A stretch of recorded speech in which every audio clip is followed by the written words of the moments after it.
Hello बच्चों, क्या हाल चाल, कैसे हैं आप लोग? अच्छे हैं तो अच्छे रहिए, स्वस्थ रहिए, पढ़ते रहिए। आज हम जिस टॉपिक पे बात करना चाह रहे हैं बहुत ही इम्पोर्टेंट टॉपिक है। और टॉपिक का नाम है कि बिहार शिक्षक भर्ती में किस विषय का चयन करना बेहतर हो। अब सोच रहे हैं किस विषय का मतलब ये उन बच्चों के लिए जो कॉमर्स सब्जेक्ट से तैयारी कर रहे हैं, उन्होंने पढ़ाई कॉमर्स सब्जेक्ट से की है।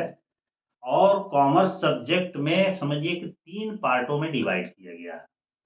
मतलब उसमें 3 विषय बना दिए गए हैं। तो इस मुद्दे पे हम चर्चा करने वाले हैं। जैसे कि अभी जानते हैं कि हाल ही में स्टेट का रिजल्ट आया है। हमको लग रहा है 2-3 दिन हो ही गया होगा स्टेट का रिजल्ट। और सभी बच्चे, सभी लोग अपना सुपर टेट कहिए या बीपीएससी के द्वारा जो शिक्षक भर्ती कहिए, उसकी तैयारी में जुट गए हैं। और जो लोग नहीं जुटे हैं तो विलंब करने का बिल्कुल जरूरत नहीं है, एकदम अभी से जुट जाइए, क्योंकि इस बार कंपटीशन थोड़ा तगड़ा होने वाला है। आइए इसी मुद्दे पे बात करते हैं। जैसा कि ऊपर लिखा गया है, बीपीएससी बिहार शिक्षक भर्ती सुपर टेट, यह दूसरा आपका एग्जाम है। क्योंकि अभी हाल ही में कुछ दिन महीना पहले एग्जाम हुआ है, उनका रिजल्ट आने वाला है, लेकिन कटा नंबर्स उनके आ चुके हैं, आंसर की आ चुका है। और बहुत सारे बच्चे शिक्षक बन रहे हैं। यहाँ तक कि मेरे पढ़ाए हुए भी बहुत सारे बच्चे हैं जो मैक्सिमम उसमें सिलेक्शन पाने वाले हैं। खैर, हम चलते हैं इस भर्ती की ओर, मतलब जो समझिए कि फेज 2 जिसको कहा जाता है। और ये भी चर्चा मैं कर रहा हूँ कि केवल ये 10+2 वालों के लिए, 10+2 मतलब 11वीं और 12वीं के लिए। सबसे बड़ा कॉमर्स के बच्चों के लिए टेंशन ये है कि किस सब्जेक्ट का चयन करें, कौन सा ऐसा सब्जेक्ट होगा जो उनके लिए बेहतर होगा।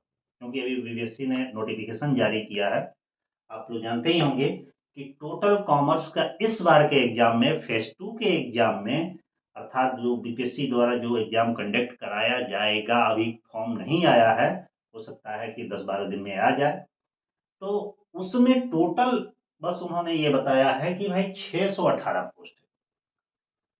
और कॉमर्स को 3 पार्टों में डिवाइड कर दिया गया है, जिसमें एक का नाम अकाउंटेंसी, उसके बाद बिजनेस स्टडी, और तीसरा है ईपीएस अर्थात एंटरप्रेन्योरशिप। इस बार अकाउंटेंसी में 162 सीटें, पिछली बार लगभग 600 के आसपास सीट, इस बार कितनी है? 162। बिजनेस स्टडी में केवल 93 है, 93, पिछली बार लगभग 1300 प्लस था। और ईपीएस में इस बार 363 सीटें हैं, पिछले साल 400 लगभग कुछ था। अब इस बार देखा जाए कि पिछले साल के अकॉर्डिंग इस साल सीटों की संख्या बहुत ही कम। मतलब आपका अकाउंटेंसी में इतना, जीएसटी में इतना, और ईपीएस में इतना। लोग के सामने सबसे बड़ी प्रॉब्लम यह है कि इस बार चयन किसका करें। कंपटीशन भी तगड़ा होने वाला है, पिछले साल के अकॉर्डिंग उतना भी तगड़ा नहीं है अदर सब्जेक्ट के अकॉर्डिंग, लेकिन पिछले साल के या पिछला जो बैच निकला है अभी, उसके तो कंपेरिजन में देखा जाए तो थोड़ी सी कंपटीशन है। अब रह गई बात कि ईपीएस में, बीएसटी में, अकाउंट में इतने टोटल मिलाकर 618 पोस्ट हो रहे हैं, तो इस बार फॉर्म कितना अप्लाई करेंगे? मान लीजिए स्टेट में हमको लग रहा है 4, 4,500 जो भी है बच्चे पास हैं। और कुछ पुराने बच्चे जिनका हो सकता है सिलेक्शन न हो, वो भी हो सकते हैं। तो मेरे हिसाब से अंदाजा ये लगा है कि इस बार लगभग लगभग 6,000 के आसपास फॉर्म गिरना चाहिए। और सीटें कितनी हैं? 618 सीटें कितनी हैं? 618। इसके मतलब है कि हर 10 में से एक स्टूडेंट सिलेक्शन पा जाए। लेकिन सिलेक्शन कैसे पाएगा, सब्जेक्ट किसका चयन करें? अब थोड़ा सा ध्यान दीजिएगा। जिनका अकाउंटेंसी बहुत ही स्ट्रांग है, बहुत ही स्ट्रांग है, कोई प्रॉब्लम नहीं है, तो अकाउंटेंसी का चयन करें।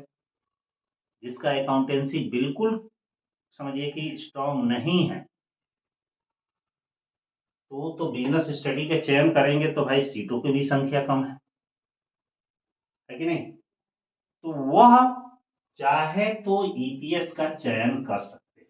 मेरे हिसाब से इस बार सबसे ज्यादा फॉर्म भी गिरेगा ईपीएस में। ऐसा नहीं है कि ईपीएस में फॉर्म, पिछली बार तो ईपीएस में सीट के बराबर फॉर्म नहीं गिरा। इस बार ईपीएस में सबसे ज्यादा फॉर्म गिरने के चांसेस है और सबसे कम आपके बीएसटी में गिरेंगे। लेकिन इतना भी कम नहीं होगा कि सीट के बराबर ना हो, होगा।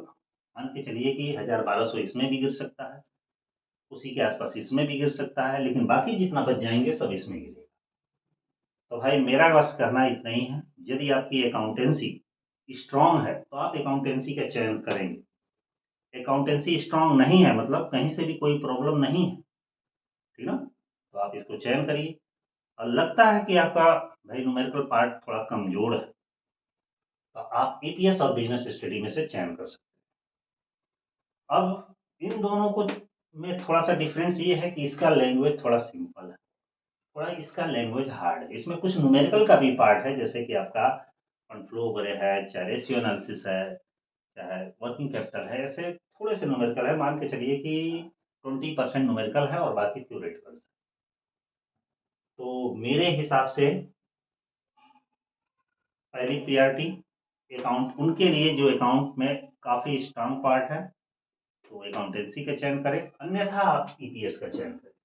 इतने कम सीटों में थोड़ा सा सिलेक्शन काफ़ी स्ट्रगल वाला पॉइंट होगा, लेकिन यदि आप मन बना लिए हैं बीएसटी के लिए तो बीएसटी भी चूज कर सकते हैं, मेरे कहने पे ना आइएगा। सबसे मैटर ये करता है कि सीट चाहे कम हो चाहे अधिक, आपकी रुचि किसमें है, क्योंकि ये तीनों चीजें आपने इंटर में पढ़ी होंगी। यदि नहीं पढ़ी हैं तो एक दूसरा एग्जाम्पल, तीनों सब्जेक्टों का यदि आपके पास बुक अवेलेबल है तो ठीक, नहीं है तो कहीं से व्यवस्था कर लीजिएगा। ज्यादा नहीं, एक एक चैप्टर तीनों का पढ़ लीजिएगा।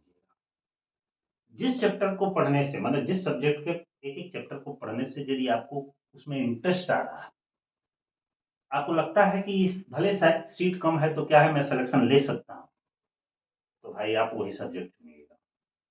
क्योंकि मेरे कहने से सीट देखकर कि भाई इसको सिलेक्शन आप लेते, इसमें आप फॉर्म भरिए, पता चले कि आपको उसमें इंटरेस्ट ना है, मजा ही ना है, तो भाई सिलेक्शन कैसे मिलेगा। इसलिए सबसे ज्यादा इंटरेस्टिंग आपका जो सब्जेक्ट होगा उसी को चूज करिए, जिसमें समझिए कि हम उसकी गहराइयों तक पहुंच जाए, हर एक एक पॉइंट को समझ लें, आप उसी को चूज करिएगा, ठीक है। और वैसे जनरली ये मान के चलिए कि मोस्टली बच्चे इसी को करेंगे। आप फॉर्म चाहे इसमें डालें चाहे उसमें डालें, चाहे कंपटीशन एक ही बराबर रहेगा। सपोज करिए, मैंने एक एग्जांपल के थ्रू बता रहे हैं कि मान के चलिए कि 6000 बच्चे ने फॉर्म भरा, 4000 मान लीजिए कि ईपीएस में आपका पड़ गया, तो, कितना फॉर्म, 4।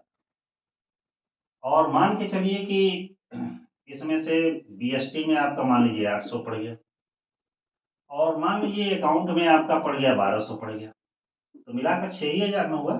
कंपटीशन तो लगभग सेम है। 4000 का मतलब ये हुआ कि समझिए कि वही चीज है, 10 बच्चों पे एक, वही चीज इसमें भी है, 10 पे 1, वही चीज इसमें भी है, 10 का एवरेज मतलब एक। इसलिए आप कोई भी सब्जेक्ट चुनेंगे, कंपटीशन उतना ही रहेगा। बस ध्यान ये रखिएगा कि इंटरेस्ट उसमें आपका, पढ़ने में रुचि आए, पढ़ने में मजा आए, कहीं भी खोले उसको आसानी से समझ लें। अब रह गई बात, मैं बहुत सारे बच्चे मुझसे ये भी कह रहे थे कि भाई कि कब कोर्स कब स्टार्ट हो रहा है। सही में विलम्ब तो हो रहा है, बीपीएससी का तो कोई भरोसा नहीं है कि बिहार का जो भी शिक्षक भर्ती हो रही है कब फॉर्म निकालेगी और कब एग्जाम ले लेगी, वो तो आप देख ही रहे होंगे। जैसे कि अभी हाल ही में स्टेट में हुआ है, इससे पहले भी बहुत बार हुआ है। तो एग्जाम का कोई क्लियर नहीं है। क्लियर नहीं है क्या, वो जब फॉर्म निकालेगी पता चलेगा 1 महीना बाद एग्जाम करा लेगी, इसकी कोई गारंटी ही नहीं है। लेकिन फिर भी कुछ समय मिलेगा, टेंशन ना लीजिएगा। फॉर्म भरेंगे तो 2 महीने का मेरे हिसाब से समय आपको मिलेगा, अधिक भी मिल सकता है लेकिन 2 महीने से कम नहीं मिलना चाहिए। बहुत सारे बच्चे कह रहे थे कोर्स कब स्टार्ट होगा, तो भाई आपसे बता दें कि कोर्स बहुत जल्द स्टार्ट हो रहा है। लगभग मान के चलिए 2 से 3 दिन में कोर्स स्टार्ट हो रहा है। मैं भी अपना कंटेंट वगैरह मटेरियल तैयार कर रहा हूँ। जो कोर्स लेना चाहते हैं, क्योंकि पिछले भी स्टेट में उधर जो जनवरी में फॉर्म आया था तो उसमें भी कोर्स चलाए थे, बहुत सारे बच्चे पास हुए थे। उसके बाद उनका सुपर टेट भी हुआ, ठीक ना। फिर स्टेट हुआ था तो स्टेट चूंकि एक ही सप्ताह 10 दिन समय ही मिला, तो बहुत सारे बच्चे उसमें भी लिए, बहुत सारे पास भी हुए, मैं मोस्टली पास हुआ, बहुत सारे का मैंने मोस्टली पास हुआ। और वो सभी कैंडिडेट फिर से यदि पढ़ना चाहते हैं, क्योंकि बहुत सारे लोग कमेंट किए थे, तो आपसे बता दें कि आप प्ले स्टोर पे जाइएगा और प्ले स्टोर पर सर्च करिएगा BR कॉमर्स, BR कॉमर्स। यह आपका रेड कलर का बना हुआ एक लोगो मिलेगा। इस एप्लीकेशन को आप डाउनलोड कर लीजिएगा और इसको जैसे ही डाउनलोड करेंगे तो इसको लॉगिन कर लेंगे। इस पे हमारा कोर्स अवेलेबल मिलेगा, लेकिन अभी नहीं मिलेगा, कम से कम 2 से 3 दिन के बाद, मैंने 2-3 दिन लग जाएगा।